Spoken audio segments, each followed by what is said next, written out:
Hebdo Show revient une fois de plus, mesdames et messieurs. On passe tout de suite à l'œil d'Alger.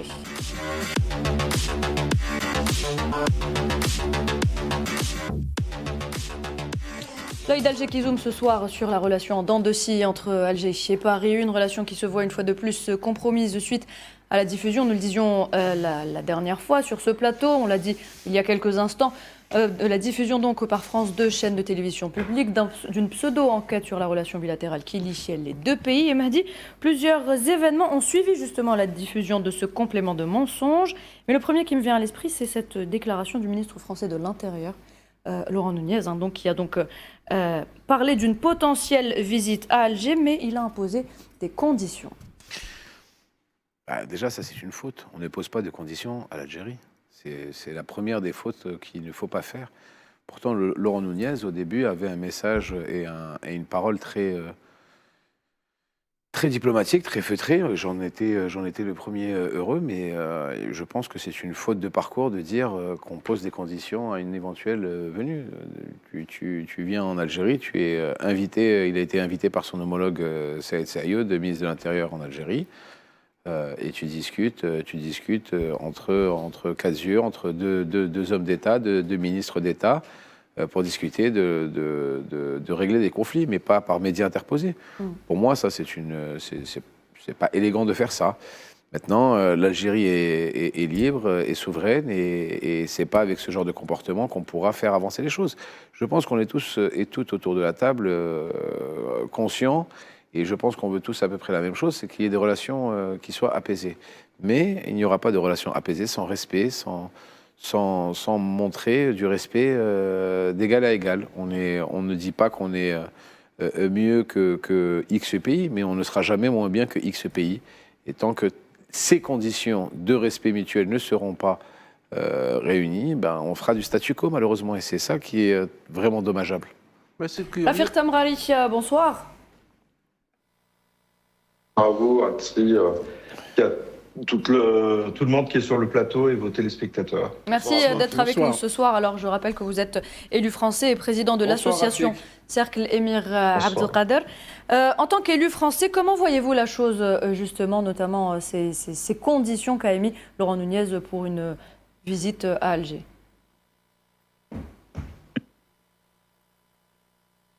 Il n'est pas annulé, donc ça c'est quelque chose de très important. Il est plutôt conditionné, et ces conditions, je pense qu'aujourd'hui il y a énormément d'échanges qui se font sur la scène française déjà, et aussi sur la scène internationale, y compris avec nos différentes associations.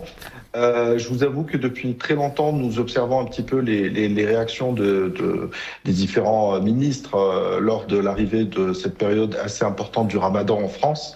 Et que très souvent, ils sont invités à un iftar à la Grande Mosquée de Paris, et que son prédécesseur, il a d'ailleurs refusé et qui n'a pas honoré l'invitation, et que c'était plutôt le ministre des Affaires étrangères, et que nous allons vraiment voir si cette année, il va être présent et qu'il va honorer l'invitation du recteur de la Grande Mosquée de Paris pour pouvoir évoluer un petit peu l'avancement.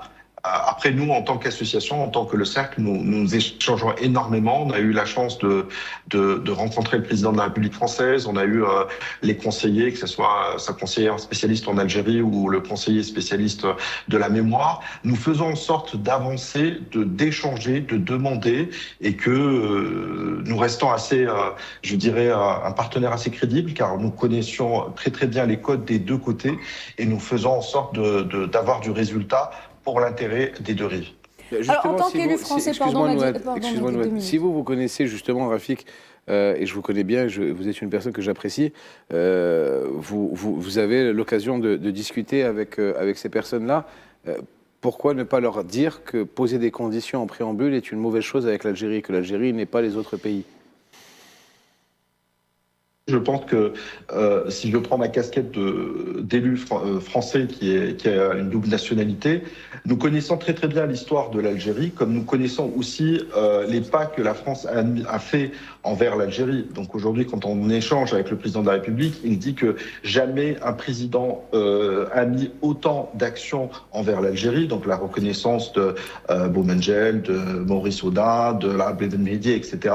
Mais en tant qu'Algérien, je dis que moi, moi-même descendant d'un résistant, mon père est moujahid, et que je dis que ce qu'ils ont subi comme atrocité, aujourd'hui, il est temps d'avoir un discours assez franc, un discours assez direct pour pouvoir faire avancer cette histoire et réellement bâtir ce pan. Parce que beaucoup de personnes parlent j'ai entendu l'invité juste précédemment qui parlait du côté économique. Aujourd'hui, si on parle vraiment du côté mémoire et historique, il y a beaucoup à faire. Il y a eu des appels d'historiens, il y a eu Benjamin Stora qui ne cesse pas de rappeler des faits concrets et plein d'autres historiens. Je pense qu'aujourd'hui, il est temps d'avoir un courage politique pour pouvoir faire avancer ce dossier et pouvoir vraiment imposer une feuille de route qui soit bénéfique pour les deux parties. Monsieur Tariq, je voulais vous poser une question parce que Monsieur Raffiq, Monsieur Raffiq, bonsoir.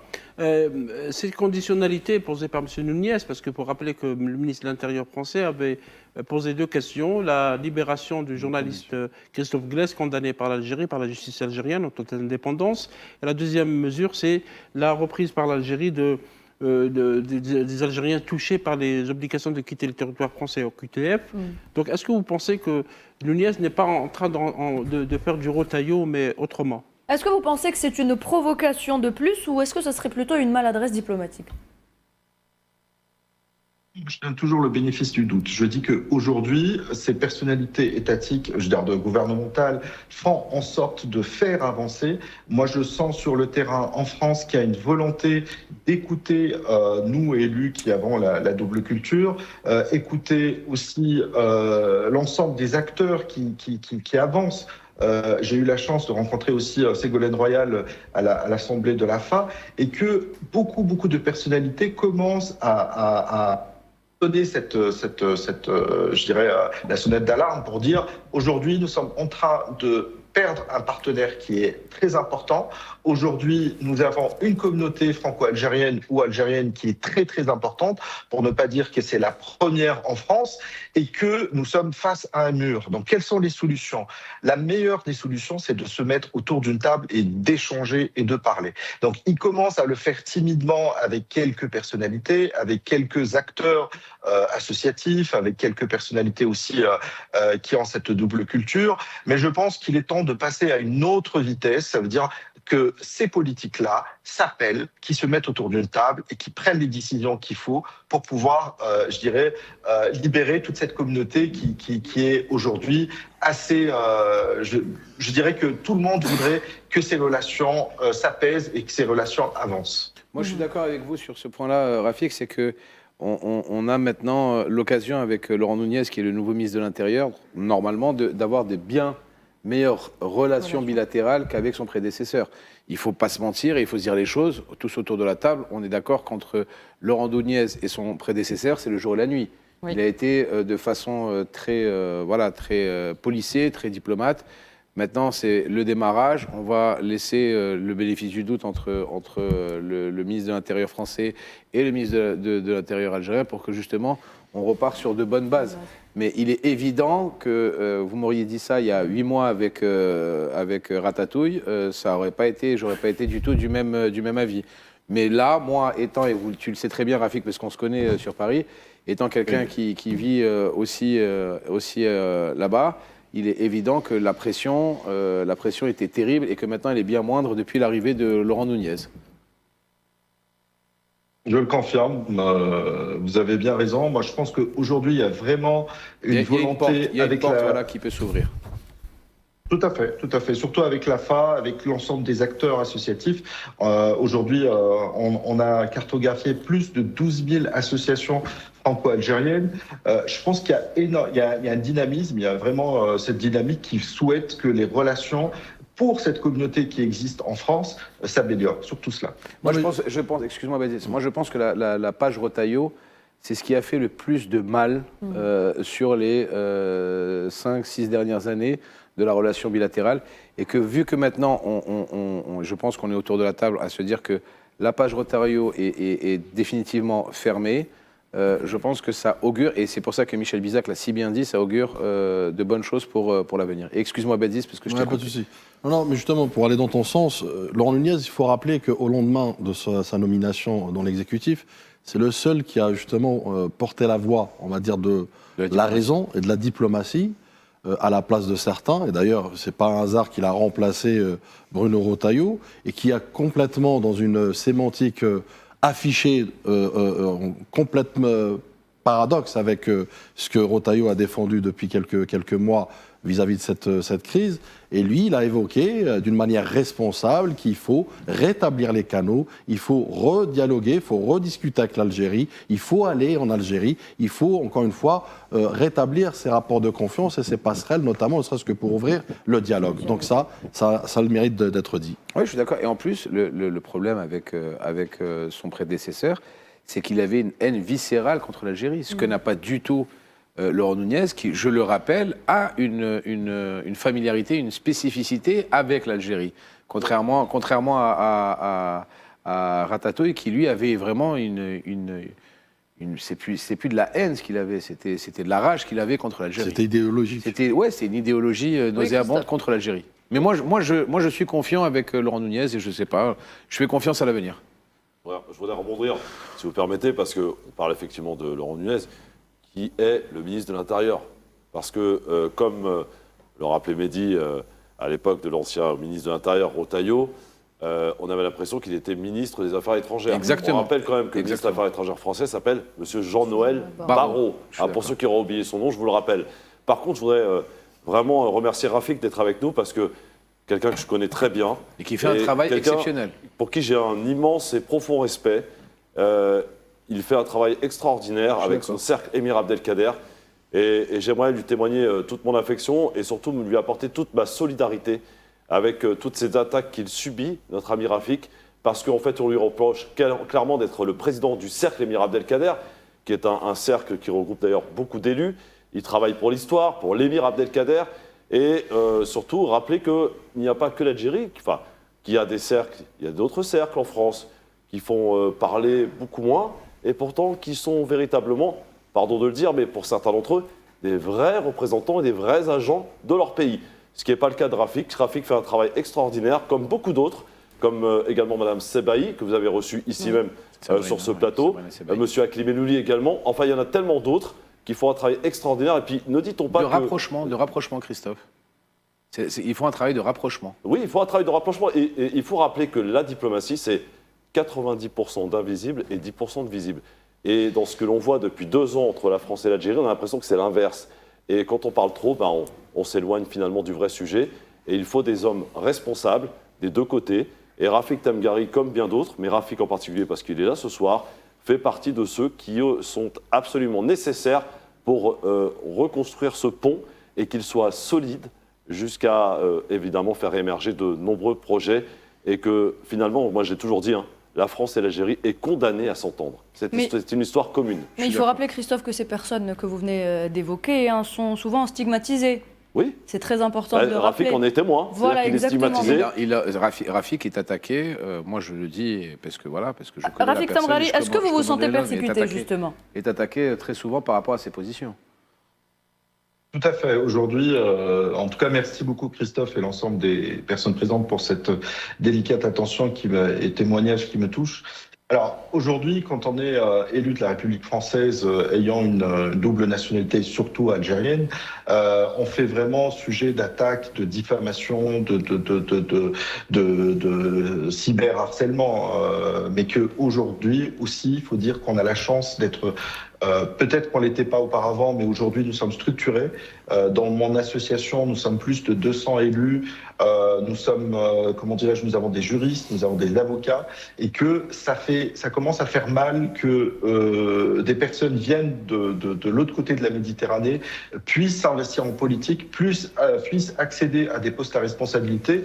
Et que, encore une fois, la fachosphère, y compris des personnes d'autres nationalités, je dirais, nous ciblent. Aujourd'hui, on est vraiment, je dirais, assez attaqués parce que nous nous partageons pas du tout des idées extrémistes comme certains et que nous restons attachés à notre pays d'origine, donc à notre pays, je dirais moi je suis natif d'ici, donc je resterai toujours attaché à l'Algérie et que cela dérange énormément. Après, je ne ferai pas l'amalgame de dire que c'est l'ensemble des Français qui réfléchissent de la sorte, mais croyez-moi, c'est pas du tout facile pour un élu aujourd'hui franco-algérien, surtout nous arrivons bientôt aux élections municipales qui vont se dérouler mi-mars. Croyez-moi, c'est la période la plus difficile car la diffamation, les attaques et tout ça. D'où l'importance de sensibiliser toute cette communauté à s'engager, à utiliser son droit citoyen d'aller voter. En tout cas, moi, je connais ton travail, Rafik, que tu fais là-bas. Et je peux témoigner ici sur ce plateau devant des centaines de milliers de téléspectateurs que tu as toujours été intègre et que tu as toujours été droit dans tes bottes et tu as toujours vraiment été quelqu'un d'honnête et de posé et de clairvoyant. Donc voilà, moi je tiens à t'apporter, comme l'a si bien fait Christophe, mon soutien total et mon indéfectible amitié. Et je rajouterai juste une phrase, une petite phrase. Il est important aussi que chacune et chacun qui nous regarde ce soir et qui peut-être fait partie de la diaspora, qui nous regarde peut-être de France ou d'ailleurs, aussi de soutenir toutes ces personnalités qui œuvrent pour justement que les choses s'arrangent, que les choses s'améliorent, qu'il y ait du respect de rétabli. Et c'est pas facile, franchement, pour un élu aujourd'hui franco-algérien de pouvoir se faire entendre, tellement il est décrié, critiqué, vilipendé, menacé. Et il faut vraiment que cette diaspora, cette communauté en particulier, n'ayons pas peur du mot, puisse soutenir ceux qui sont attaqués de toutes pointes donc par cette fachosphère, par ces ennemis de la République française. On va continuer, messieurs, si vous voulez bien, à parler donc de cette relation entre Alger et Paris et de ces lobbies qui cherchent à torpiller tout rapprochement entre les deux capitales. Badis en témoigne d'ailleurs les nombreuses réactions suite à la venue de Ségolène Royal à Alger. Je pense que Ségolène Royal, avant d'abord sa visite, ou son intention de visiter l'Algérie, déjà elle a subi des attaques virulentes. Pendant et après, à son retour, elle n'a pas été épargnée non plus. Mais cela veut dire effectivement qu'elle a mis le doigt là où il fallait. Ouais. C'est que, au fait, finalement, ce que je disais la semaine dernière, c'est qu'elle a réussi là où certains ont échoué. Elle a réussi avec l'art et la manière. Donc d'abord avec le respect, puisque c'est pas sorcier. On évoque dans des relations bilatérales des canaux de respect avant toute chose. Et je pense qu'elle a bien saisi, en tout cas, l'ampleur, mais l'impact quand il s'agit de l'Algérie. Et aussi d'un pragmatisme, puisque dans ses... à son retour, d'ailleurs sur le plateau de TF1, elle n'a pas daigné de rappeler la nécessité, l'obligation même de revenir d'abord à la raison, de revenir à l'écoute, au dialogue, au débat, mais pour cela on a besoin, encore une fois, de considérer son vis-à-vis d'égal à égal, sur le même piédestal, et on a vu en face de cette voie de la raison, une voie de la dissonance, une voie de la discorde, une voie de l'escalade, notamment entre les deux pays, une voie de la fachosphère, une voie médiatico-politique qui ne veut pas, qui vont découdre même et aller parfois même à l'extrême et à la rupture. Donc on voit bien qu'il y a deux France qui s'opposent sur ce dossier-là, oui. Mais encore une fois, on garde espoir puisque nous avons au-delà de nos élus binationaux, on a aussi des voix, notamment comme Ségolène Royal, comme d'autres aussi qui l'ont précédé, qui continuent encore aujourd'hui, que ce soit dans la chambre basse, dans la chambre haute, que ce soit y compris à l'exécutif. Nous avons évoqué tout à l'heure Laurent Nunez qui, je dirais, a la faiblesse de croire, effectivement, et en tout cas, il se donne les moyens de vouloir aller de l'avant, tant bien que mal. Donc, je pense que, oui, c'est vrai, il faut garder espoir. Oui, c'est vrai, il faut garder un certain pragmatisme, je dirais, mesuré. Encore une fois, nous avons, ce rappel à chaque fois, systématiquement, d'une classe médiatique, notamment CNews et autres, de Bolloré, de Stérin, mais pas que, d'une classe politique aussi, qui veut aujourd'hui en finir, qui veut aujourd'hui reculer, qui veut aujourd'hui opposer deux pays, qu'on le veuille ou non, comme ça a été dit tout à l'heure par Christophe, sont, je dirais, condamnés à s'entendre, ne serait-ce que par l'aspect géographique, par l'aspect de ce trait d'union qui est représenté illustré par notre communauté nationale qui se compte par centaines de milliers, par millions en France, et qui est aussi liée par d'autres aspects. L'histoire commune que nous avons, elle est ce qu'elle est, elle est douloureuse, elle est condamnable, et pour laquelle, encore une fois, la France va devoir regarder en face. Donc vous voyez bien qu'il y a des prérequis atteignables, d'accord, qui ne sont pas impossibles, pour peu qu'encore une fois, on revienne à la table de la raison d'abord, avant de revenir à la table du dialogue. Mais des éléments et des vecteurs comme aujourd'hui nous l'avons dans cette dynamique de ce que j'ai appelé la diplomatie de la société civile, cela permettra effectivement de faire bouger les lignes. Rafik Temghari, pardon Christophe, je vais revenir vers vous. Rafik Temghari, alors cette visite à Alger de Ségolène Royal a donc fait beaucoup de bruit. Certains la disent audacieuse, d'autres l'accusent d'être opportuniste. Vous, en tant qu'élu français, qu'en pensez-vous ? Je lui apporte tout mon soutien parce que c'est toujours difficile de recevoir des attaques violentes parce que souvent ces attaques sont caricaturales, elles sont très souvent anonymes, ils se cachent derrière des pseudos, etc. Et que ça ne relève pas du tout ni du débat démocratique ni de la critique politique. Pour moi, ça ne fait que montrer un petit peu la haine qu'ils ont et ils essayent un petit peu de l'intimider. Moi, je pense qu'il est important de dire vraiment de manière claire et surtout calme que les sociétés, que les républiques, je dirais que même les démocraties, elles ne se construisent pas vraiment dans cette insulte ni dans la peur de l'autre. Il faut vraiment que cette construction se fasse vraiment dans le dialogue, dans le respect, dans la confrontation des idées, mais franchement pas dans la stigmatisation. Et c'est ce qu'ils veulent vraiment la droite et surtout l'extrême droite. Garder vraiment ces stigmatisations. Donc je me dis, il faut rester digne, il faut rester vraiment déterminé, il faut vraiment rester fidèle aux valeurs de la République. Et ça, c'est très important. Très bien, merci Rafik Temghari. Merci d'avoir été avec nous ce soir pour cette partie. Merci encore une fois. Merci Rafik, à bientôt. À très bientôt, au revoir. À bientôt, au revoir. Christophe Roux, je reviens vers vous. Je voudrais juste, si vous voulez, je vais faire un peu d'ironie, mais je voudrais poser la question suivante à Badis qui nous a fait effectivement un focus et un retour sur la visite de Ségolène Royal. On se rappelle d'un candidat en 2017 qui était venu ici, qui avait eu des positions très fortes en Algérie. Est-ce que Mme Royal est candidate à quelque chose? Il me semble que non. Badis.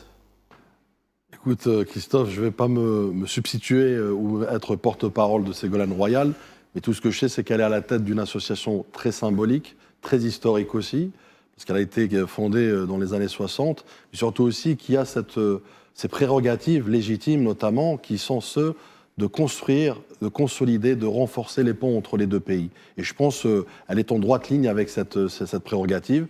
Elle est même, je dirais, elle mesure la responsabilité, la lourdeur de cette responsabilité. C'est pourquoi elle l'incarne, elle l'illustre aujourd'hui, elle le traduit à travers cette visite. Mais pas que, c'est-à-dire que, ça a été dit tout à l'heure par Michel Bizac, elle continue ce travail indépendamment de cette visite, y compris sur le territoire français, où elle a été faire des rencontres très stratégiques pour, encore une fois, porter la voix de la raison, et encore une fois, avec une approche désintéressée et sans calcul étroit, encore moins de calendrier politique. Alors Ségolène Royal, qui est donc, on rappelle, présidente de l'association France-Algérie. On va parler à présent, Faisal, on doit avancer de l'antithèse de Ségolène Royal. Qui est l'antithèse de Ségolène Royal, messieurs? Rachida Dati. Rachida Dati, ça peut être Rachida Dati, entre autres. Elle est candidate, par contre. Oui, pour terminer ce qu'on disait... On passe à Rachida Dati, Faisal. Rapidement, en deux lignes, pour terminer, parce que pas compléter ce que disait notre ami Badis, c'est qui a attaqué Ségolène Royal? Parce que quand on cherche, l'extrême droite, c'est l'extrême droite, mais curieusement, ils sont tous liés à Israël d'une manière ou d'une autre. L'entité sioniste, notamment Gilles William Goldaner, qui est l'avocat du MAC, organisation terroriste, et qui est un grand défenseur des sionismes, notamment... L'organisation du MAC du PMU. Oui, Pierre Lelouch, Charles PMU, Rodel... du bar du 20e. Charles Rodel et Raphaël Steinville... C'est au bar du 20e, pardon. Voilà, oui, c'est un insulte. Je reprends. Pardon, Faisal. À Pierre Lelouch. Pierre Lelouch est un sioniste, très défenseur d'Israël. Il y a aussi Raphaël Steinville, qui est le chef du service politique du journal du dimanche, grand défenseur d'Israël. Donc, curieusement, pourquoi ces gens qui sont proches donc, de l'entité sioniste s'attaque à Ségolène Royal? C'est peut-être une grande question qui est posée. Donc c'est aussi également un travail politique et idéologique. C'est vrai que Europe 1 et CNews, qui sont les chaînes de Bolloré, ont donné ont servi d'amplificateur. Mais vous évoquiez Rachida Dati, c'est pratiquement dans la même veine. Qui est agent d'influence pour le Marzane. Absolument, parce que c'est une Marocaine qui va donc avec le Qoptan, qui est algérien, comme on le sait, grâce à l'UNESCO, qui confirme que le Qoptan est algérien, a donc visité le palais royal au Maroc, et qui maintenant est en train de s'agiter. Pourquoi? Parce qu'il y a un livre qui est sorti en France par un journaliste de Figaro, Thierry Auberly, qui connaît très bien le Maghreb, sur le roi du Maroc. Qu'est-ce qu'il dit dans ce livre? Rapidement, en quelques lignes. Il dit que le roi Mohamed VI est absent 6 mois sur 12 du Maroc, qui gère le pays par télétravail s'il le gère, et qu'il est devenu très, très, très riche. Plus de 10 milliards de dollars. On avait parlé de cette émission de cette richesse. D'ailleurs, le Canard enchaîné parle de cet ouvrage. Canard enchaîné et d'autres médias. Et que fait Madame Dati? Elle fait des pressions. Parce que c'est sur les journaux, pour ne pas donner de l'importance à ce livre, et qu'il n'apparaît pas, parce que par le passé, vous vous rappelez, il y avait le livre de Gilles Perrault, notre ami le roi, qui avait subi aussi des attaques de la même veine. Donc Rachida Dati, effectivement, est un agent de lobbying du Marzane à Paris. Badis Rachida Dati confond ses rôles de ministre de la Culture et de lobbyiste du Maroc. D'abord, je reviens sur Ségolène Royal. Moi, j'ai été frappé, vraiment, au sens littéral, par une du JDD, justement, comme quoi, le journal du dimanche, où on qualifiait Ségolène Royal de télégraphiste toxique d'Alger. Vous imaginez? C'est de la diffamation. C'est de la diffamation, mais en fait, ça n'honore pas d'abord le média, puisqu'il n'a jamais eu d'honneur, mais surtout que ça réconforte, ce qu'on pense depuis quelques temps déjà, que c'est des médias qui œuvrent ardemment, résolument, assidûment à vouloir justement détruire la relation entre les deux pays, y compris quand c'est certains de leur propre camp, en tout cas côté français, qui essayent d'apporter une certaine sagesse au débat. Maintenant, pour Rachida Dati, vous savez, un épiphénomène dans la classe politique française, si ce n'est, elle s'attarde de plus à vouloir savoir comment s'habiller et puis surtout s'occuper de sa garde-robe plus qu'au fait justement de ses compatriotes, notamment dans son arrondissement. Donc c'est cette, je dirais, permettez-moi l'expression de le dire sur ce tableau, c'est un peu l'arabe de service, entre parenthèses. Elle a été un peu l'élève assidu de Nicolas Sarkozy. Aujourd'hui, elle se voit reine à la place la reine, et puis surtout aussi, elle se voit comme, et là je reviens un peu sur le schéma, puisque c'est un schéma, c'est un modus operandi bien réfléchi, notamment du Marzane, à savoir avoir des proxys, avoir des relais, notamment d'influence, puisqu'on parle de diplomatie d'influence, clairement, une diplomatie parallèle qui permet, à travers justement des leviers significatifs, que ce soit des rôles, des fonctions, l'associatif, le politique, et en l'occurrence, elle, c'est encore plus grave parce qu'elle est dans l'exécutif, mais c'est au même titre que certains parlementaires, d'ailleurs, que ce soit pour l'entité sioniste ou pour le Maroc. Alors, en revanche, ça ne gêne pas. Par contre, quand une Sabrina Sebaï rappelle ses origines, ou un Hakim Elouli rappelle la nécessité d'avoir un dialogue sage et raisonné, là, on les taxe de 5e colonne et justement de relais de l'Algérie, au même titre que d'ailleurs à l'Affect Amrali, qui a mon soutien également. Donc on voit bien qu'effectivement, il y a un projet fallacieux qui consiste à diaboliser ceux qui constituent à construire des passerelles et surtout à enjoliver, à même promouvoir d'autres comme Rachida Dati aujourd'hui, qui encore une fois, rappelés par la réalité des choses, rappelés par sa propre nature, à savoir des déboires judiciaires, mais également un projet par procuration mené au sein de l'exécutif pour un pays tiers qui est la monarchie marocaine. Tarek Hafed, Rachida Dati aujourd'hui est un agent d'influence décomplexé du Marzane, on peut le dire. Totalement décomplexé et surtout, quand on parle de lobbying, c'est pas simplement de la diplomatie, c'est pas simplement de l'image, c'est aussi de l'argent. Alors, entre 3 ambassadrices, on va dire, pro-marocaines, c'est 500 millions d'euros de débloqués au profit du Maroc par l'AFD, donc l'Agence française de développement, notamment pour des projets dans un territoire occupé, reconnu comme tel, donc le Sahara occidental, pour des projets, donc c'est des dons, c'est de l'expertise pour le Maroc, sur un territoire. On rappelle qu'elle elle est poursuivie pour des affaires de corruption et qu'elle a été maintenue au sein du gouvernement français. Mais tout à fait. Ouais. Il y a autre chose aussi qu'il faut rappeler dans cette équation très complexe, notamment hostile à l'Algérie.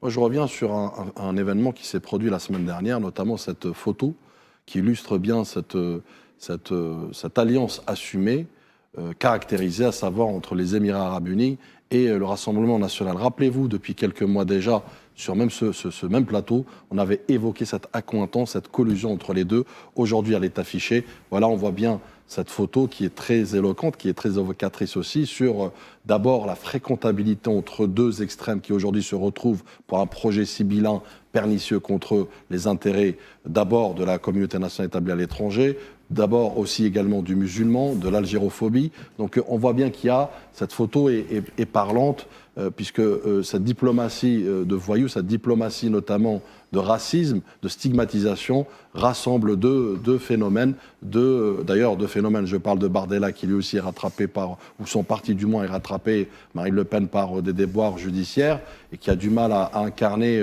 l'exemplarité pour pouvoir prétendre à un mandat, du moins à l'élection présidentielle.